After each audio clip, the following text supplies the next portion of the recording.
Things started. Sometimes reading through scriptures is hard like that because we don't know what they're talking about. All the symbolic descriptions of this, that, and the others. And you're talking 66 chapters of Isaiah?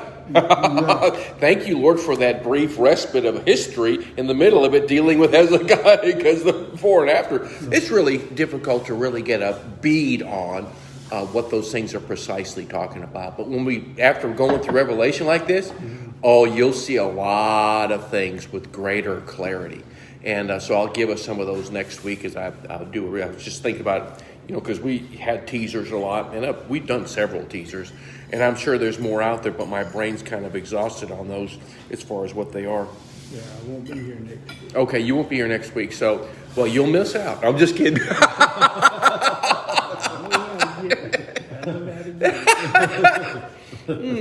So, but anyway, I figured that'd be a neat little bonus that we get from this time together, which will mean nothing to a person who hasn't been through the Revelation study thing, because they're going to read it and they'll be just as confused as the first time they read it. Right. But we've had this extra time of sitting here and let this thing marinate in our heads. Yeah.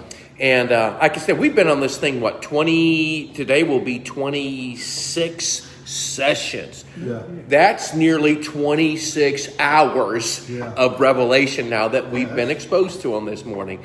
And so we've had that time to get us at least familiar with the details going through it like we have. So you'll enjoy that. I know I enjoyed that when it was kind of like me, this light bulb come on. I'm just reading through scriptures like it was, and after the Lord showed me Revelation, it's like, whoa, wait, I know what that's talking about now. And then God further developed that, and that's why I say that a lot of the details of the millennium aren't necessarily found in Revelation. They're found in the Old Testament. And the reason why is because it's a time where God is visiting Israel again. And largely speaking, the Old Testament is for God's chosen people. But Old Testament, that meant Israel. So, so we still find value in it, but not like the Israelites find its literal value. So anyway, so I'm gonna put that together for us, and maybe a growing list of that for us. Today we're going to be in 17, and 17 moves us back to kind of the fifth or sixth trumpet. Probably the fifth trumpet, the beast comes out of the sea, but he really hasn't had a chance to coagulate his power yet. Mm-hmm. He's 5 months trying to do what he does, but he has this wound as though it were death, as though it was a deadly wound in one of his heads. But when those 5 months are over, that's when the sixth seal starts. I believe that's the beginning of the 70th week of Daniel. Peace treaty was made with Israel, but that beast is on pursuit to kill the Christians out of the earth. Again, the entire planet. And this goes back to that time in describing this great harlot or this whore. And I'm sure John, when he was being given all this, had this big curiosity as to what this symbolic entity was before him. And the angel brings it out of him here in chapter 17 and on. So if we had a little calendar, and you'll see this on my calendar, I will take 17 back to the fifth or sixth trumpet as we move forward. I think one last time through this, and then we come to the final chapters of Revelation 19, and then 20, 21, and then 22. So anyway, chapter 17, beginning verse 1. And there came one of the seven angels who had the seven bowls and talked with me, saying, Come here, and I will show thee the judgment of the great whore that sitteth upon many waters. Again, already we have here some interesting details. One of the angels. It's interesting. God doesn't tell us which one. There's the first angel poured this out, second angel. It was one of the angels. And so therefore it wasn't any one in particular. And as I was reflecting on this, I think it was just common knowledge to those angels. The angels are up there and God is showing them his marvelous plan. And they're like, oh, this is cool, this is cool. So one of the angels could have been any one of them who knew this and saw John with these questions perhaps on him in his eyes. You know, you have question marks in your retina. And he was saying, I'll tell you about that. It could have been this one or this one or this one or this one, but it was just one of the angels. And then it talks about here saying, come here, I'll show you the judgment of the great harlot or the great whore that sits upon many waters. What is the many waters? It will tell us in this chapter what the many waters are. It'll say that she sits on 7 hills. It'll tell us what the 7 hills are. And I promise it doesn't say Italy, Rome. It doesn't say that. And it will tell us which kingdom this comes from. And it doesn't actually say which one it was. It was one of the previous 5, which isn't now. And there'll be one after. But it was one of the previous 7. It doesn't tell us which one it is, but it never says Rome. Mm-hmm. And we've already been seeing the name. It's almost like, oh, that is the name God keeps on using. It's called Babylon. Mm-hmm. And we know where that's at. It's in the land of Shinar. We know where that's at. It's in Iraq. Yeah. It's right there. Yeah. Babylon, King Nebuchadnezzar, Babylon is in Revelation. And so this to me is kind of like it's almost a peeve, because they keep telling you for my pre-trib days, they keep saying it's Rome, it's a city that sits on 7 hills, and it's a Catholic church. See, the hat looks like a fish, and I'm not sure how that ties in, but we're going to make it tie in. Mm-hmm. It's like, then you allow God to erase that off your memory, and then begin seeing, wait a second, God's already been telling us the name repeatedly. Yeah. It's called Babylon. So anyway, these things will be explained, actually, some of these in this very chapter. And again, when we let the context explain it to us, we'll get a lot better answers from God. And we stick with that. And we've done that so many times in study. We will ask a question about a particular verse, and we'll say, what does that mean? And then invariably, we start coming up with our own answers. And I says, psst, the answer's in the context. Read the rest of the verse. Yeah. Oh, all of a sudden, God has the answer filled out for us. There's a slight hint in verse 5. Go ahead. Upon her head was a name written, Mystery, Babylon the Great. Yes, there is the name again. And see, what's funny, it's wonderful, is once we picked up on that, it's like, wait a second. Well, of course.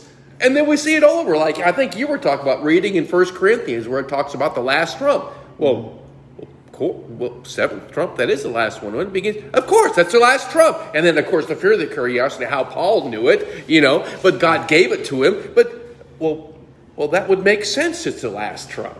And it's like, well, of course. When all this while it's being explained in a way that fits their own personal notion of what God says.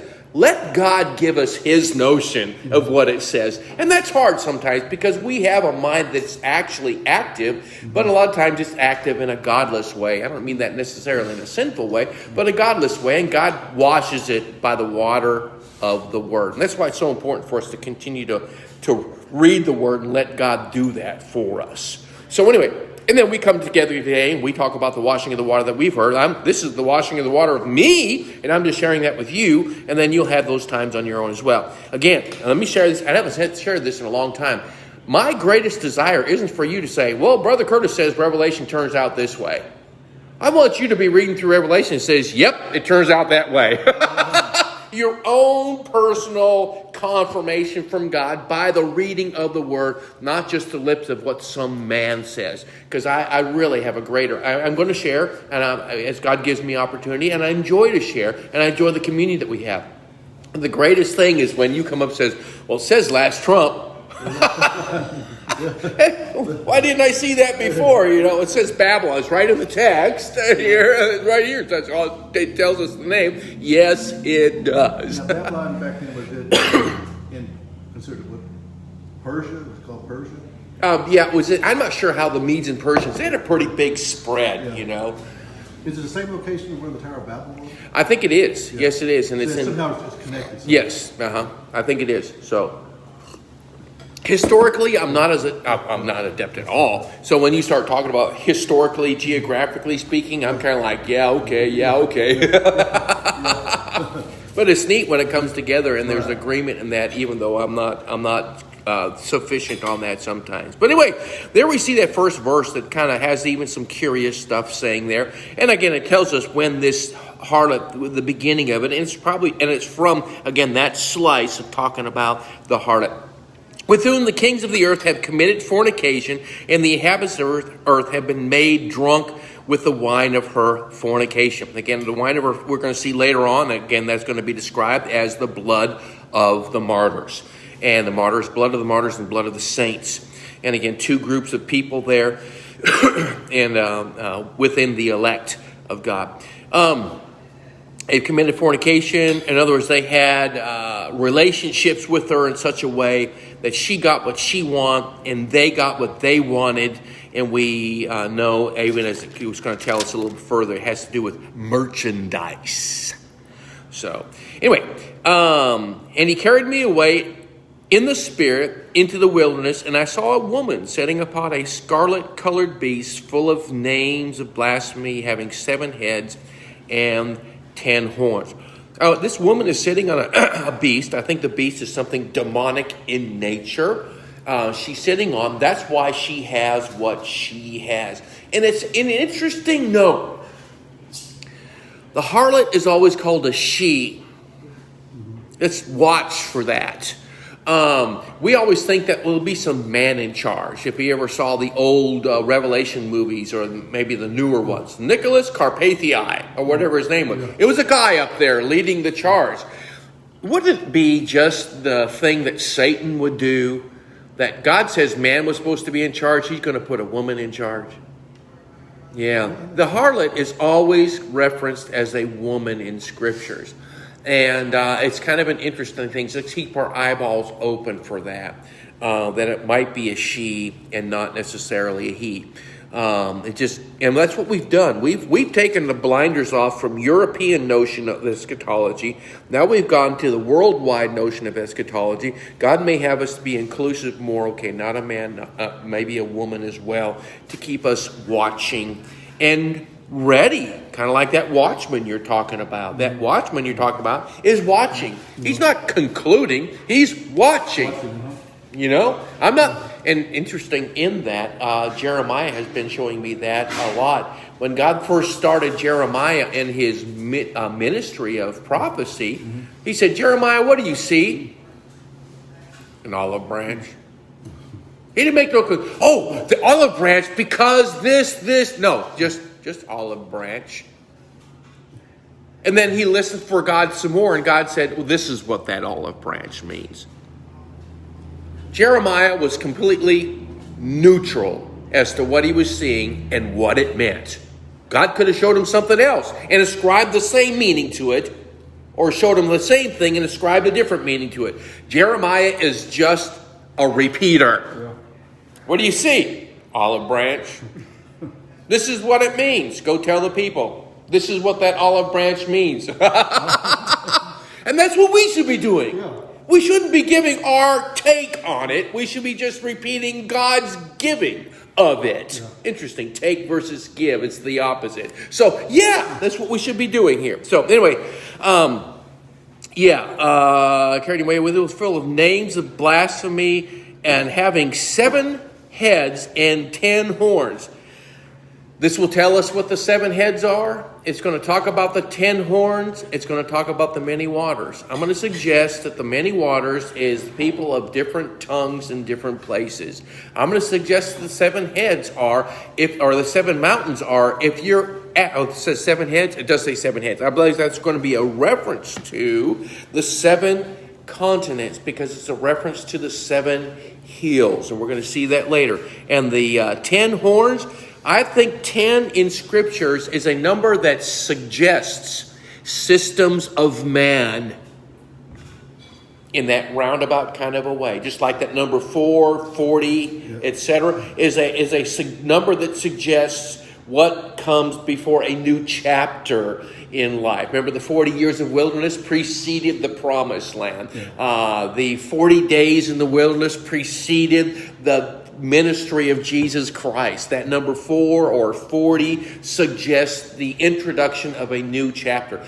3, of course, we know is a suggestion to the Trinity. 7 is a suggestion to the number of totality and completion. I believe 10 is a number that suggests systems of man, whether it be political systems or something else. And I think it might be political systems as it references the 10 kings of the earth. Because I've tried to break it down. Okay, are there 10 nations? Well, no, there's a whole lot more than 10 nations. There's more than 10 nations in Africa by itself, so that doesn't work. Are there 10 large chunks of them? They couldn't be 7 continents. And then I tried breaking down Canada, United States, and Mexico. But that's really, this is again, okay, wait a second. This is not the only country that have more than one nation on the continent.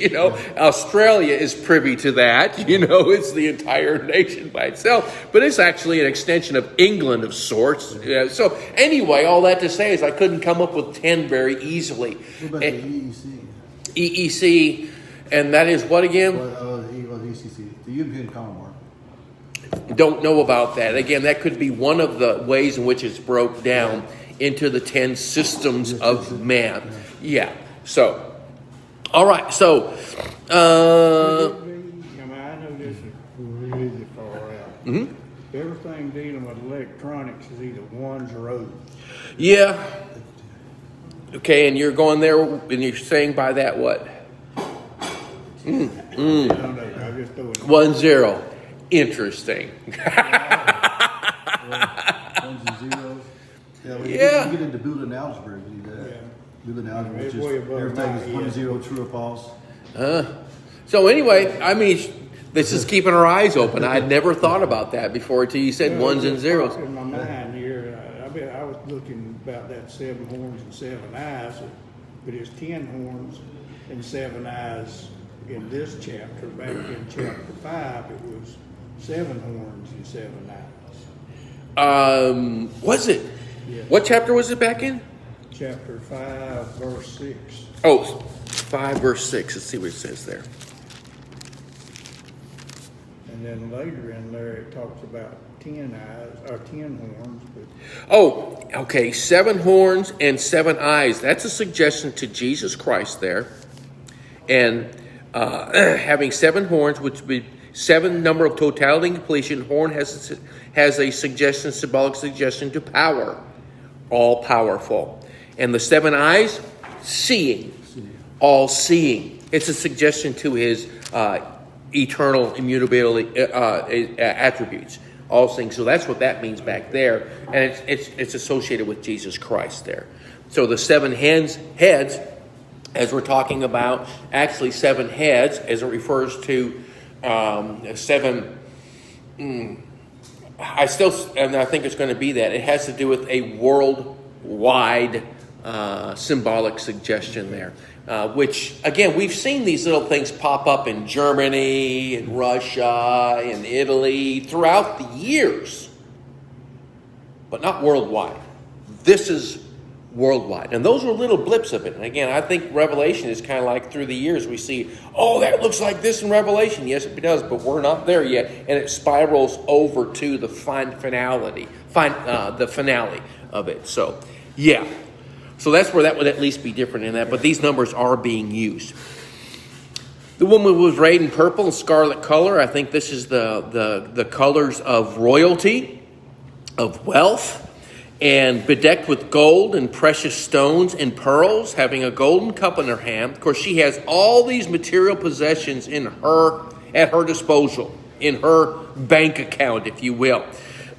Having a golden cup in her hand full of abominations and filthiness of her fornication. So she's everything that's bad, everything that's wrong, everything that's immoral, that's her. Everything that's godless, that's her.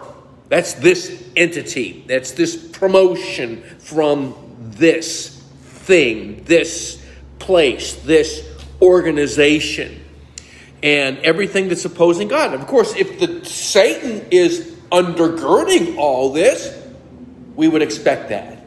Nothing a promotion of God at all, but everything to resist God. And of course, we see some of that coming out now, even where we live at. Some people have been living in that kind of a place for a long time. Anything that has to do with God or Christianity is being shut down.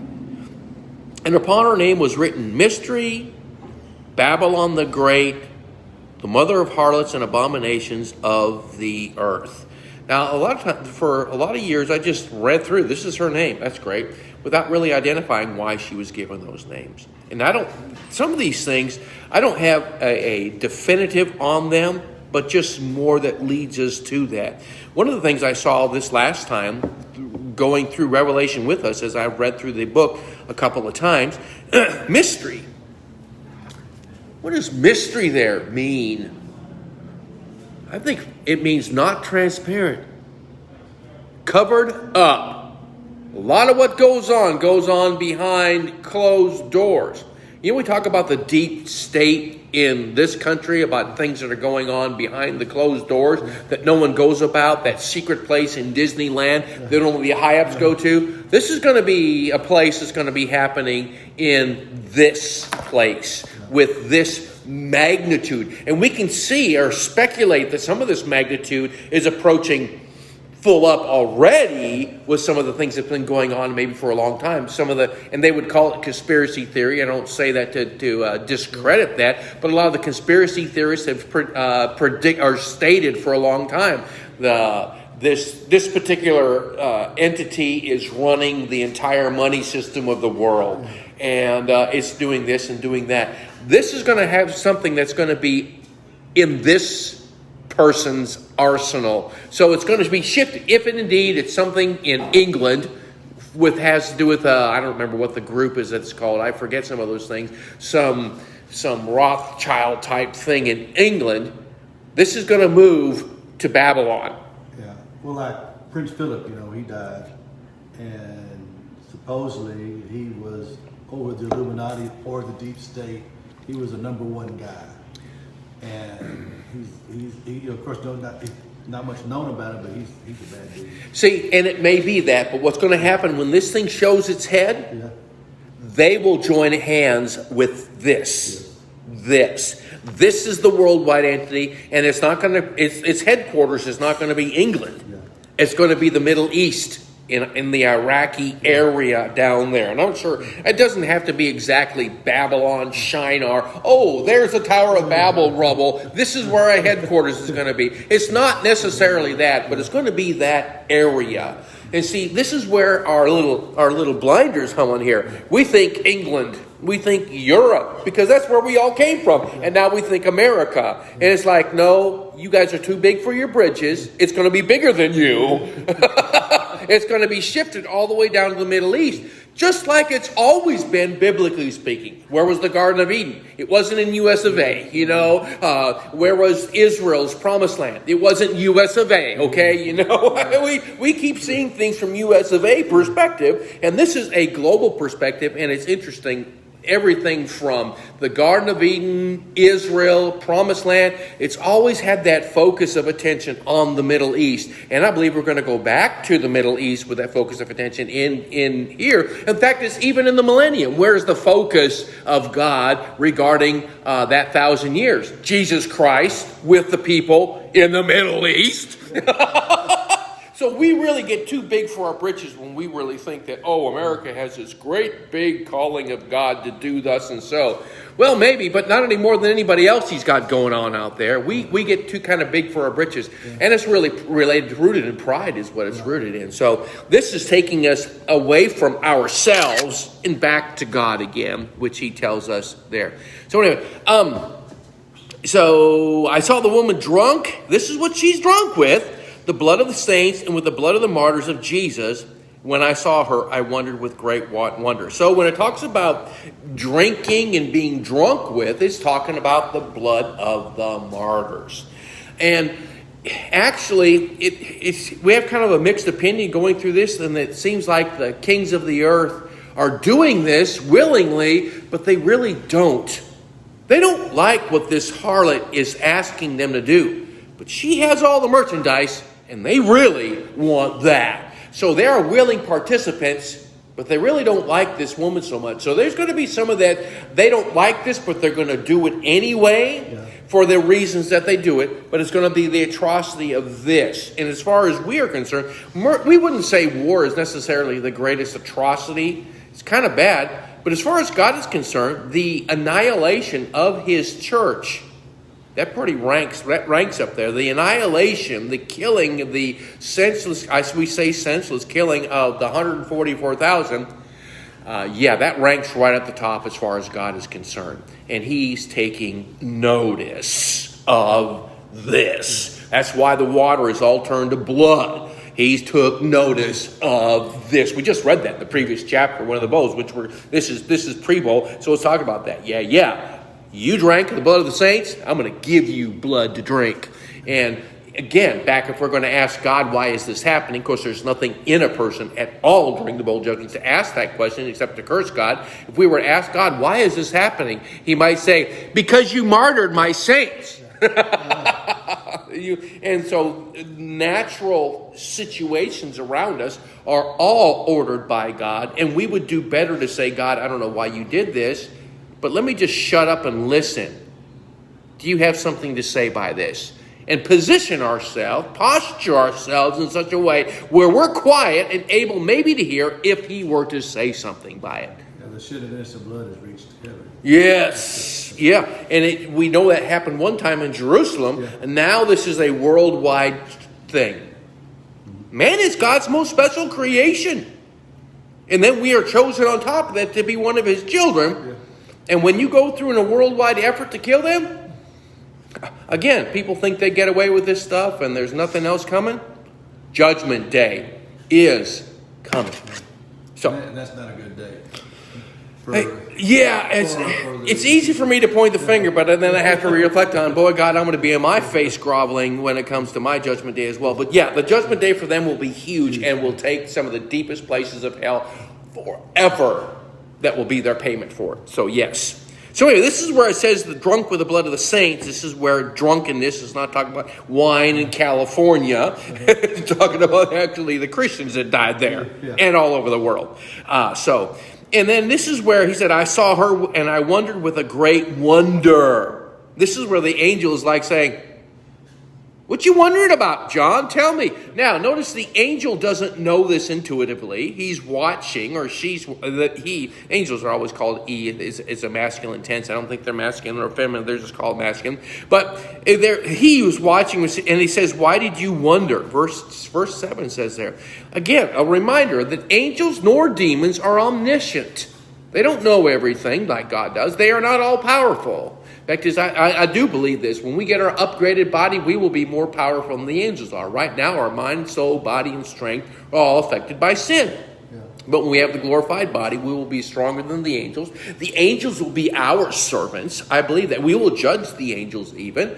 And I think they will all be under us. And they already are in rank. Yeah. And because of the blood of Jesus Christ, which restores us as his over that. So this angel is just a messenger, and he doesn't know everything. He's watching John, and John is like, you probably see the question mark. It's just like it's like what? And the angel says, "You got a question?"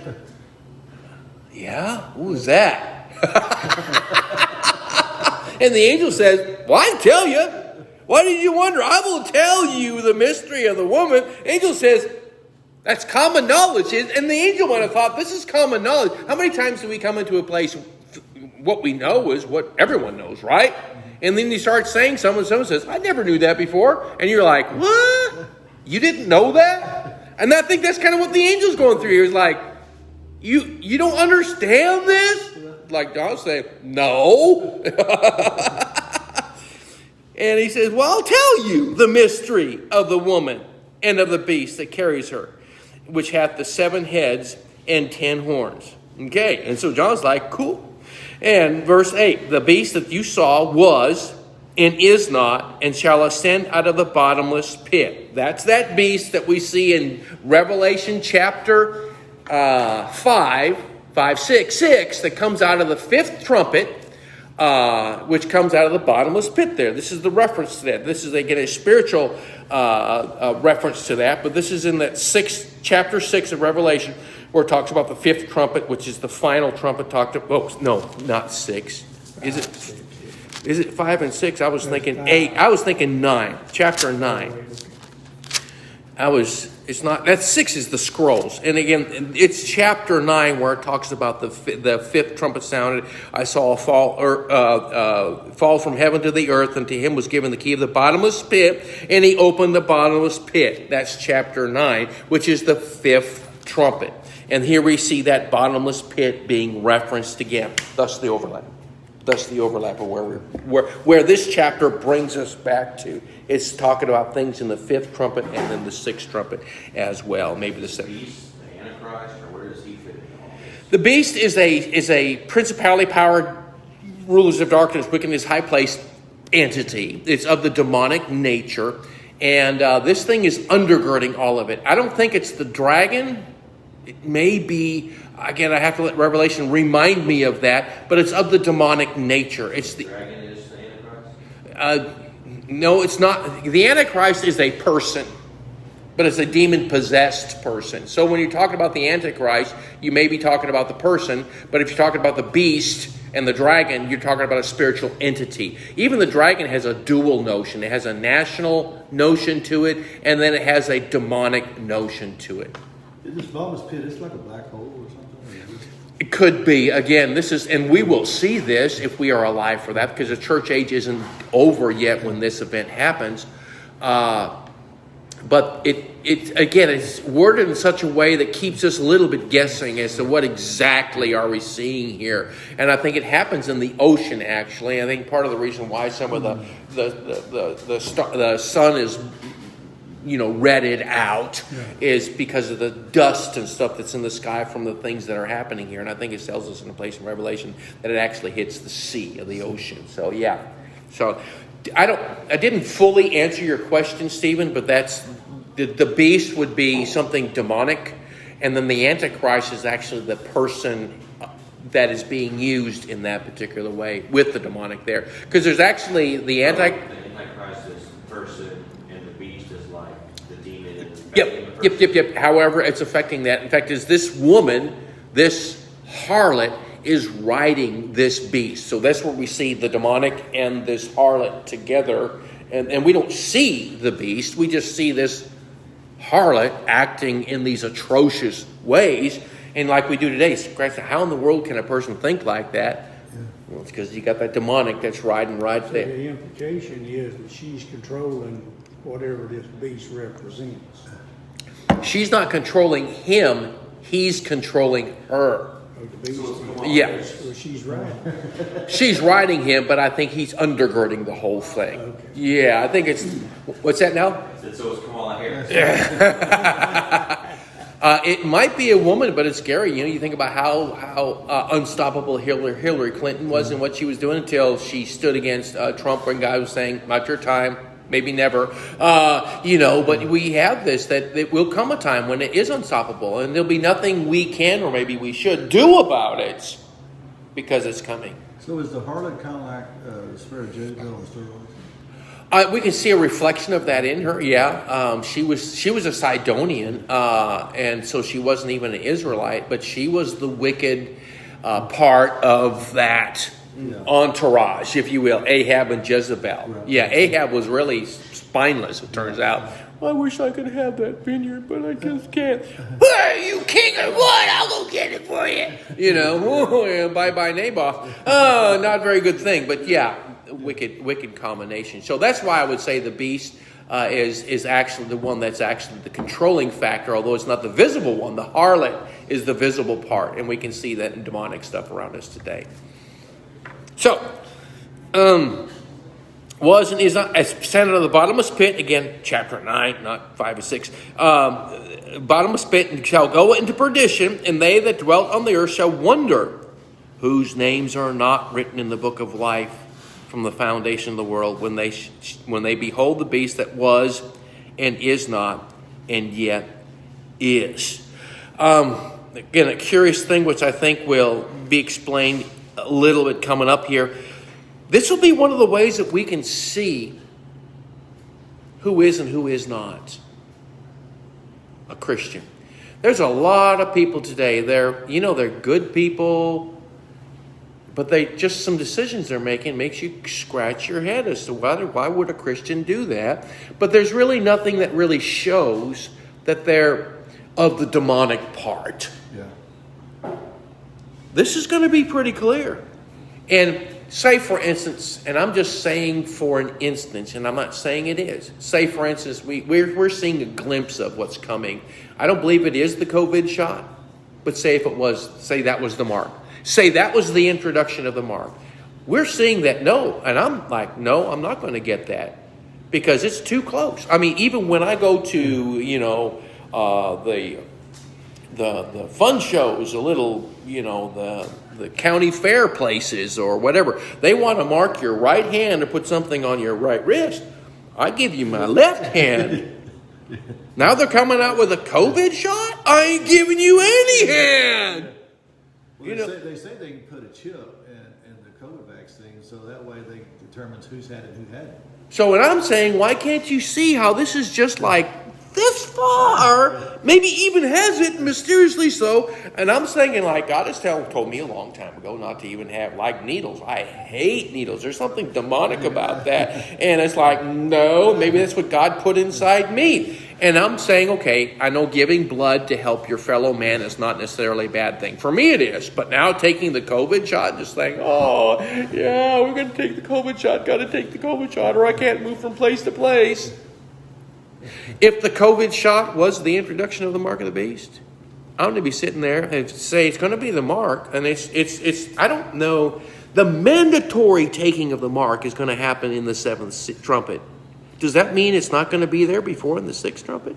If it's in the sixth trumpet, I'm going to be able to conduct life as long as God wants me to without taking it. Are some of these people who I've always considered Christians going to go take that mark? When I'm saying, no, you shouldn't do it. Once they do that, once there's this enamorment, like, whoa, like something from Toy Story in the toy machine, whoa, it's like there is something spiritually not happening inside you.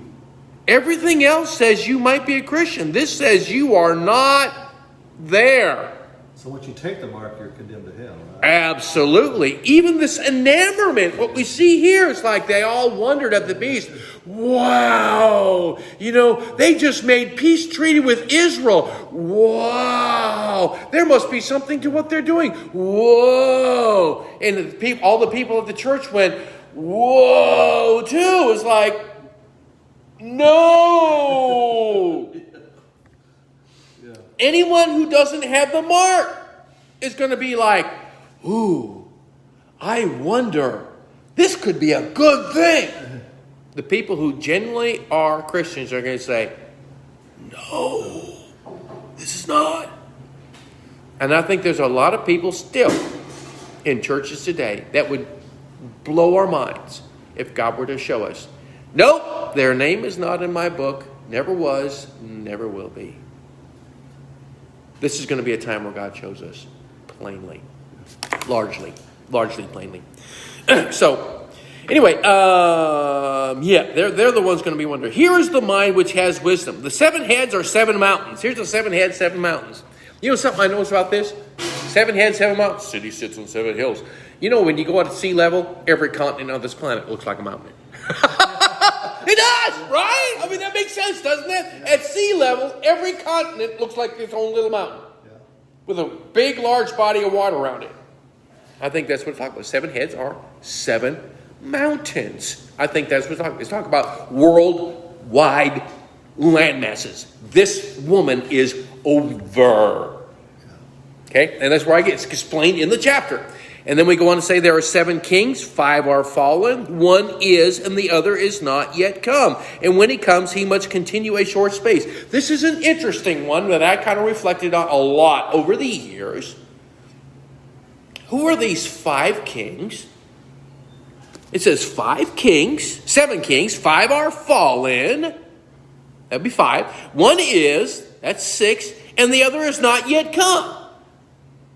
It would be a 7. And then the beast that was is not. In other words, he's not, is. He is the eighth and one of the seven that goes into perdition. So there's actually seven. The one that's finally coming will be one of the first seven, but they're going to be called the eighth. 5 fallen. 1 is. 1's coming. And the beast is going to be one of the 7. So we have 7 kingdoms.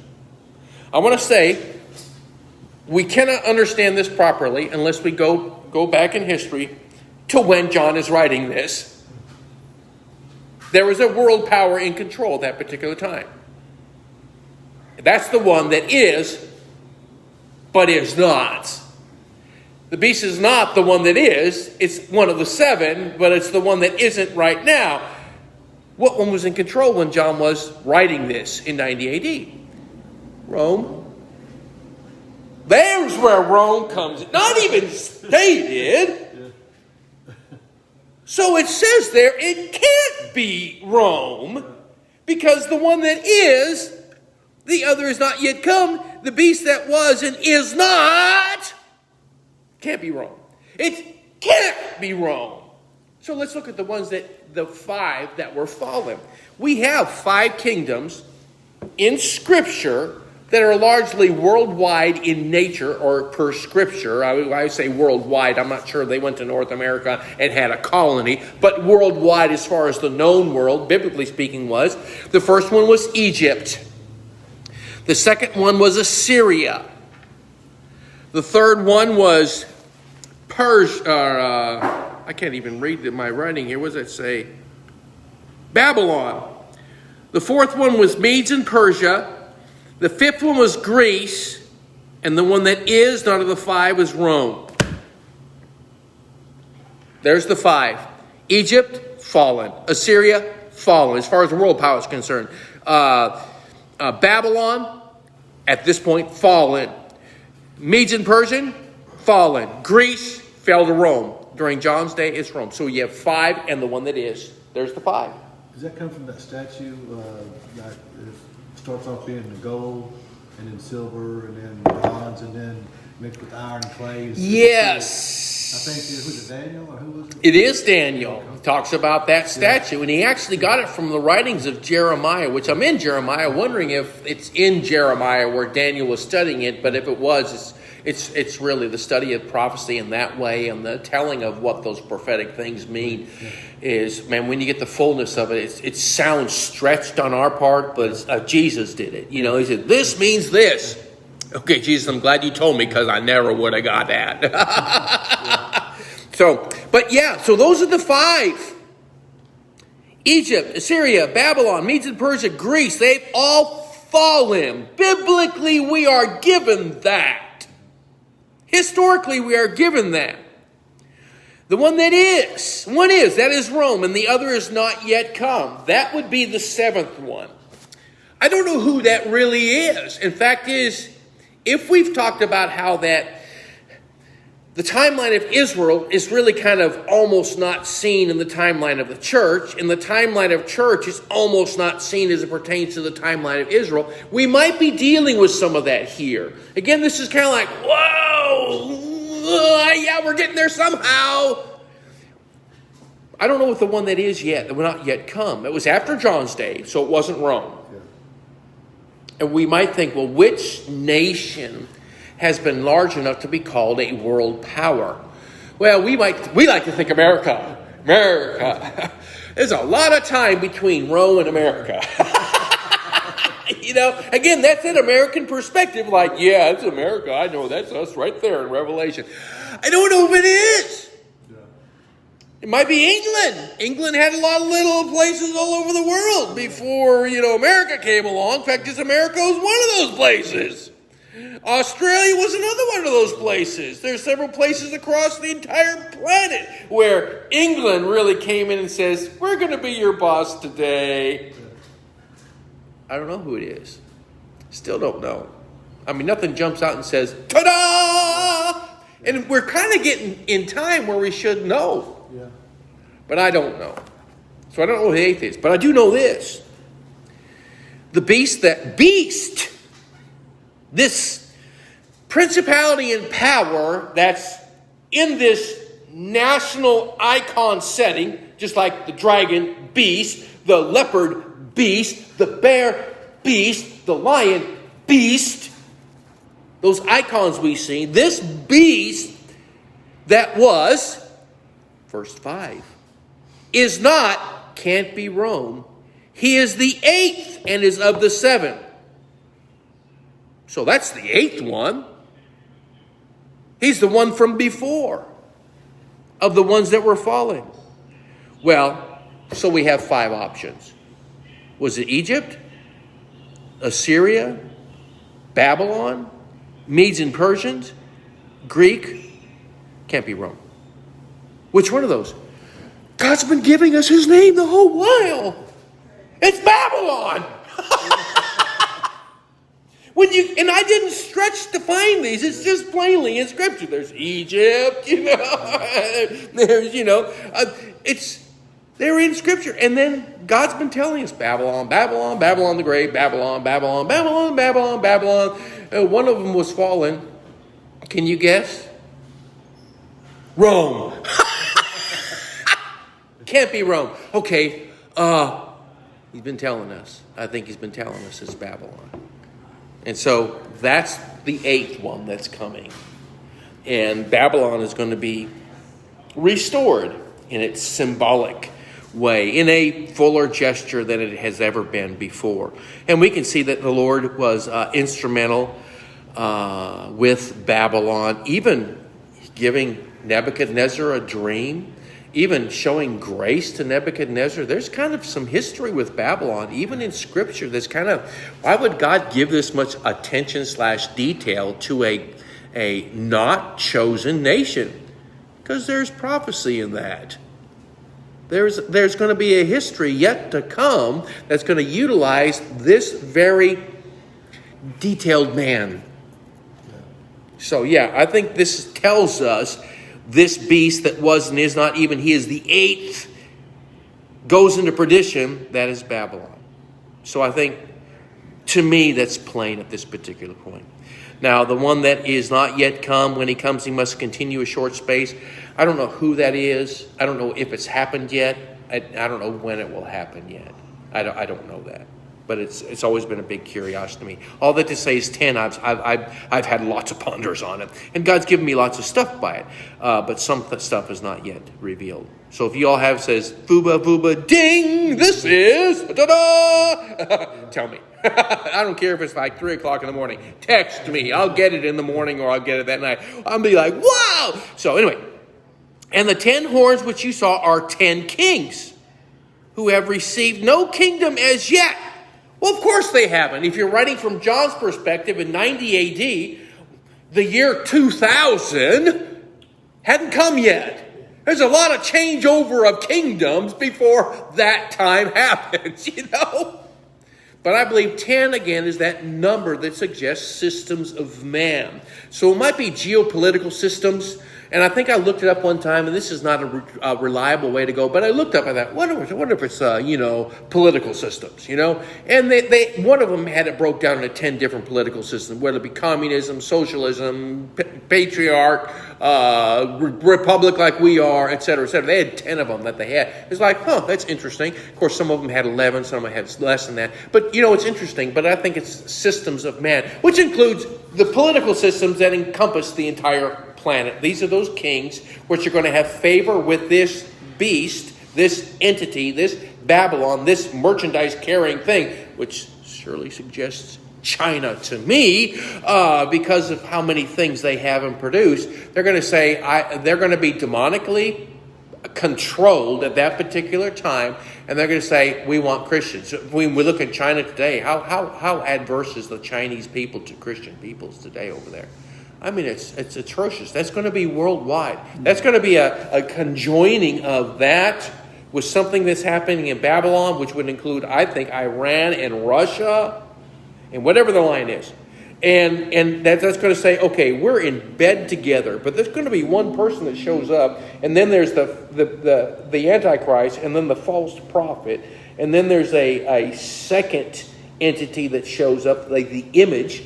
And there's all these things happening in this little political spot that's ruling the entire world. Is the false prophet a Jew?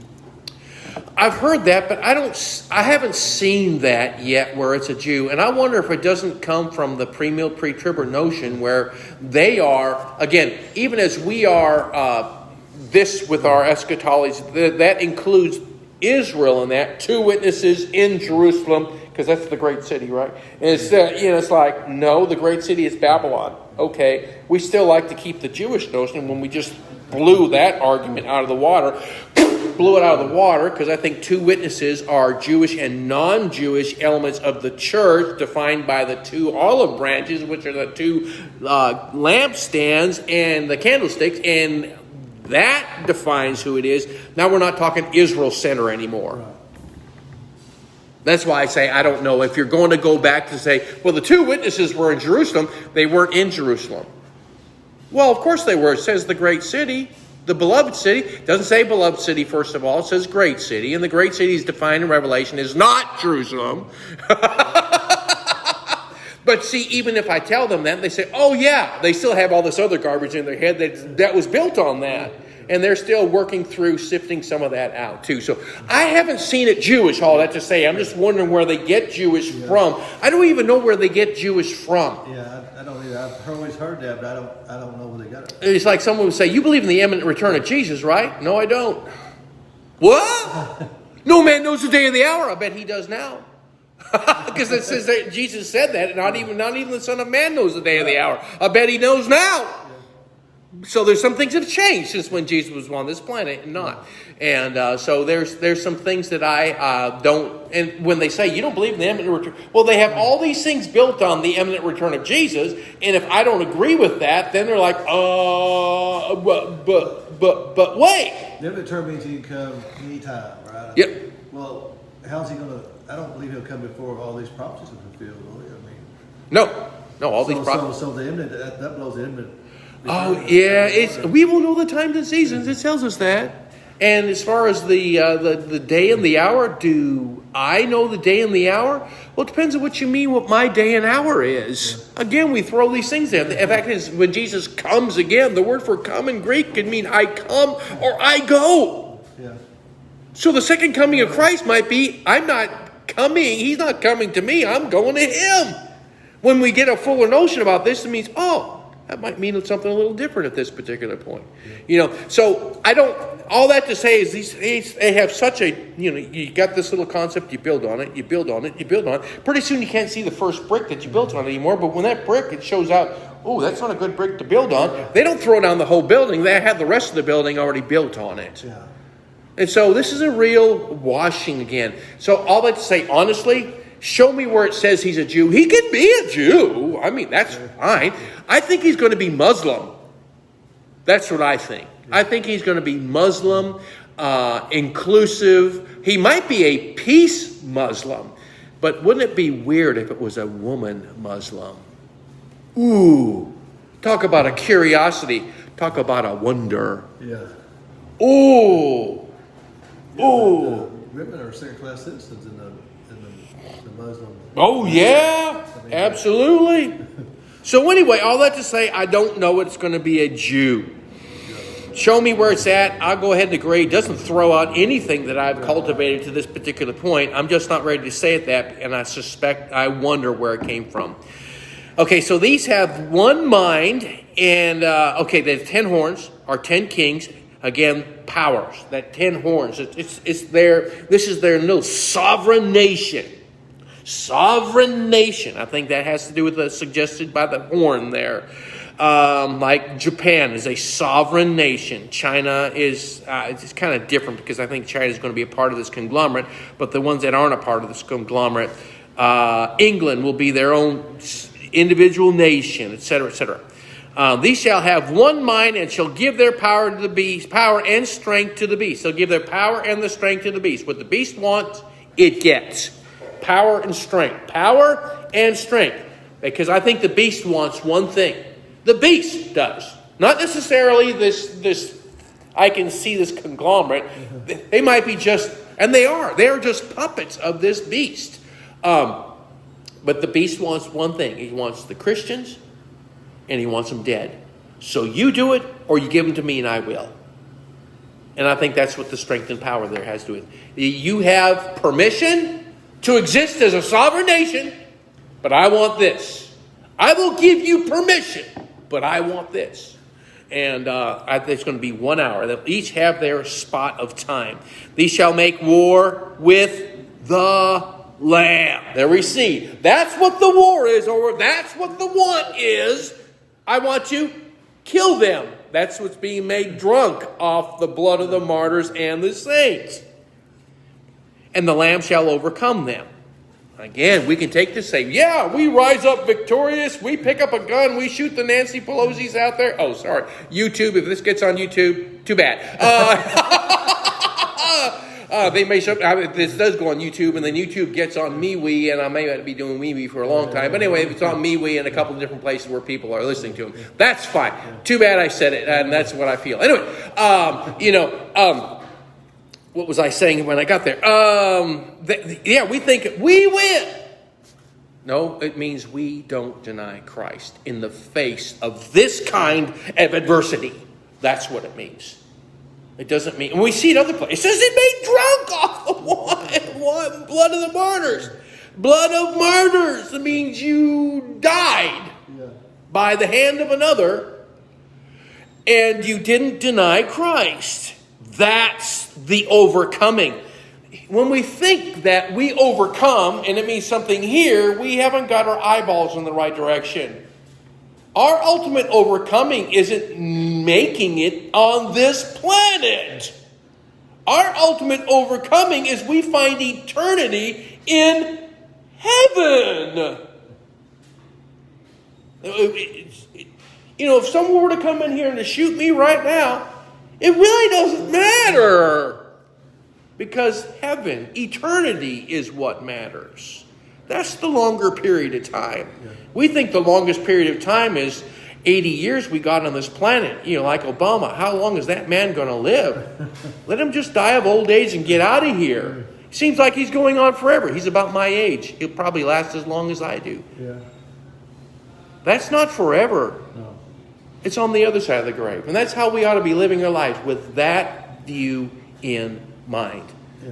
And when it comes to overcoming, it's not about successfully living a natural and free life, liberty, and the pursuit of happiness. I heard that somewhere in America. Again. Yeah, the Bible refers to our lifespan as just a vapor.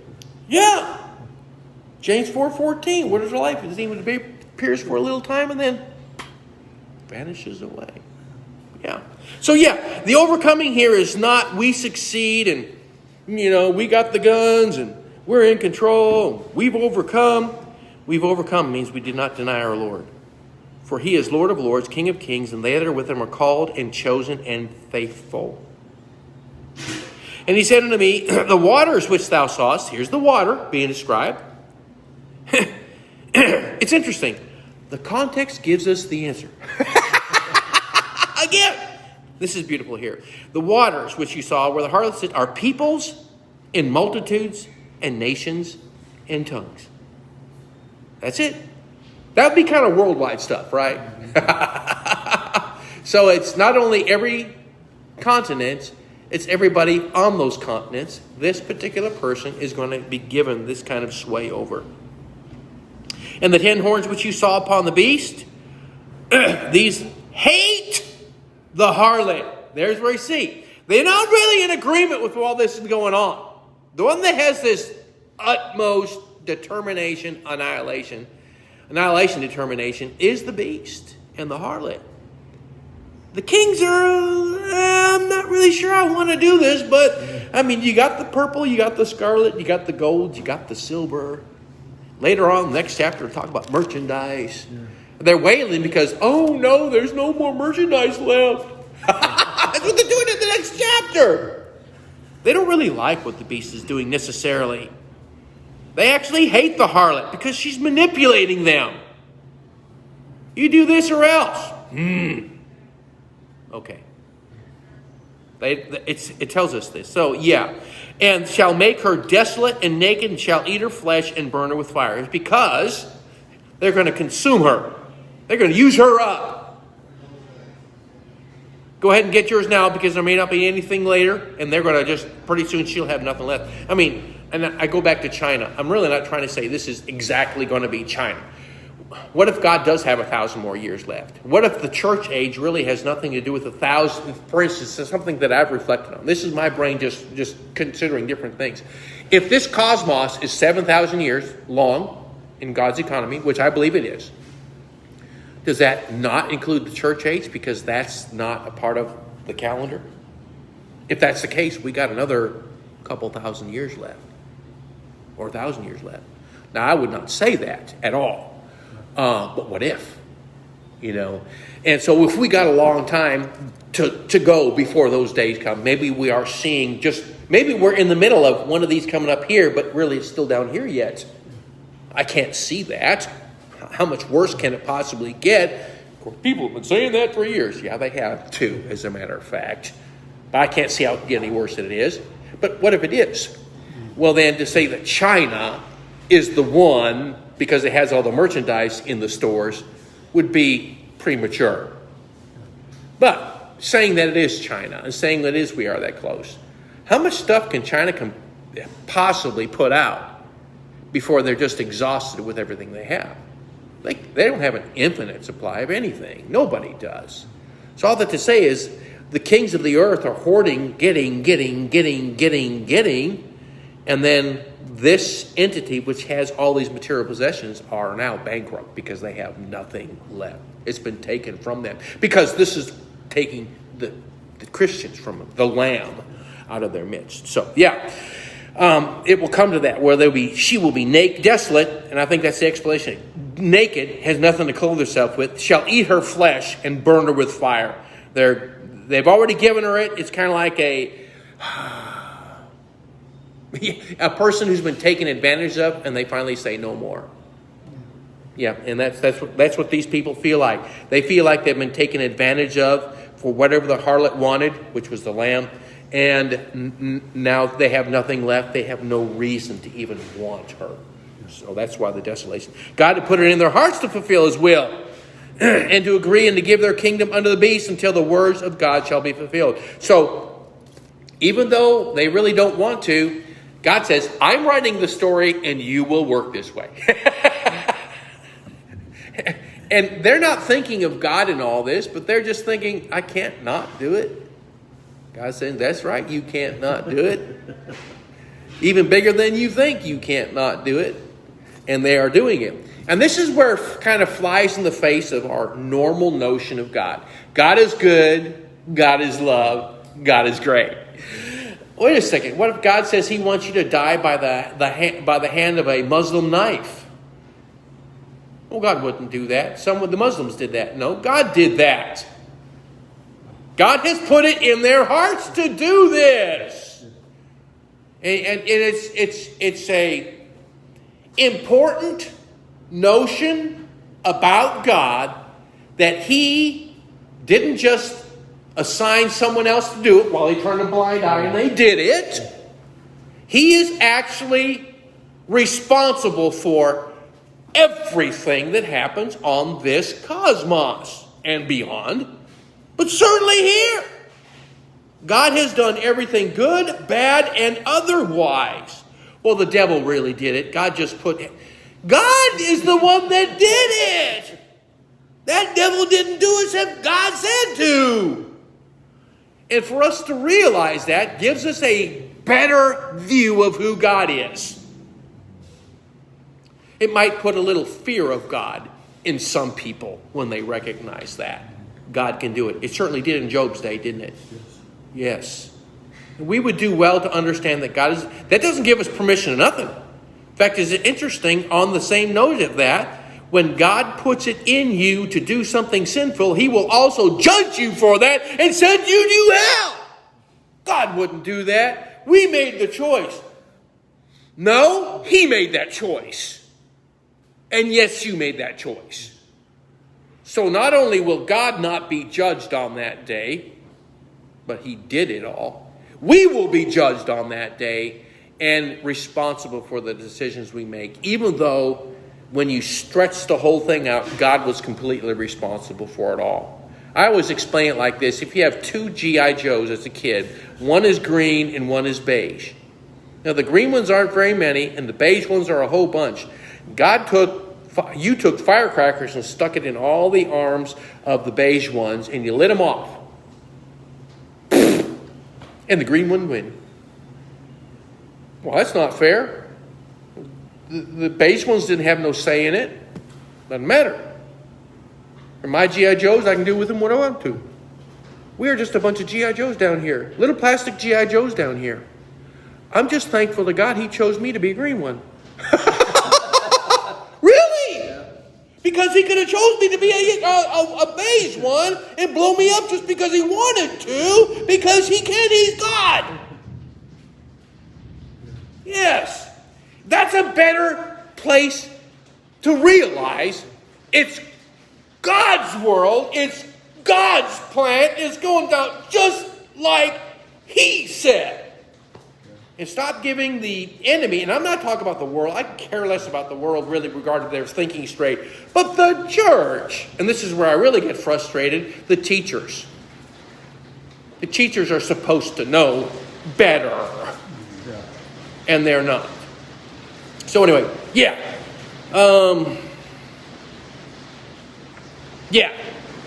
They don't want to, but God put it in their hearts to fulfill His will. And the one whom you saw is that great city, which we've already seen before, is called Babylon. That great city which reigns over the kings of the earth. Again, we see this is a worldwide thing. That's here. But this is the explanation of that. So anyway, that's 17.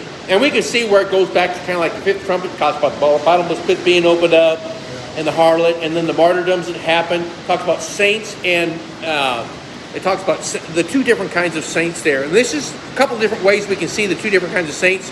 It says, we were to say the blood of the martyrs, blood of the saints, and of the martyrs. It could be a reference to the church as saints, and we are referencing it, and the martyrs at the 144,000. Remember, they're New Old Testament. And they get martyred after the church age is over. So that's how the saints and martyrs could be broken down. Because we are called saints. New Testament gives evidence to that. Romans chapter 1 talks about called to be saints. That's that New Testament term that we have there as promoted by the Catholic Church. No, I'm just kidding. Throw that out there. But anyway, so it could be saints and martyrs as referring to the church martyrdom and the after church martyrdom, which would be the 144,000. Or it could be just the Jewish and non-Jewish martyrs, as it were, saints and brethren. And it doesn't say saints and brethren, though. It says saints and, where am I at? Saints and of the martyrs. Interesting. If it would have said saints and brethren, I could go church as far as the non-Jewish and Jewish, but it doesn't say it says martyrs. So I'm leaning towards, this is talking about the martyrdom of the church entirely, including the Jewish element, and the martyrs would be the 144,000, which the Bible says, it tells us in Revelation, blessed is he who dies henceforth, because they'll participate in the first resurrection. There's a real focus of God in saying, if I had special people in the Old Testament called the Jewish people, and if I have special people in the New Testament called the bride of Christ, I really have a special attention on these 144,000. Very small in number, worldwide talking about, that God says, I really love them. And He really does. And so it may be talked about here, the martyrs is that 144,000, they get killed off. In any case, they're all dying. That's the blood, that's the wine, that's the drunkenness, that's the fornication, that's the part of the abomination of this entity doing all this. And when we find ourselves, what's interesting, here is where it's described. We've already covered it several times in the past. And in the past, I've said, I suggested this is what this is. And you're like, okay, you all have been very listening. But now we're here, and now we almost have to go back and read Revelation with this familiar to us. Go back, oh yeah, it says that later on. But see, that's what I've been doing the whole time with Revelation. It tells us later on. Oh, it tells us later on. It tells us later on. And you're like, okay. Oh, there it is. Yes, it is. So, anyway, that's 17. Again, next week I'm gonna give us some passages of scriptures, perhaps that you can read at your leisure and enjoy, actually, because you read through it and say, "Wow, this is talking about Revelation stuff, really here," and it's really cool to see. So, anyway, that's all I got.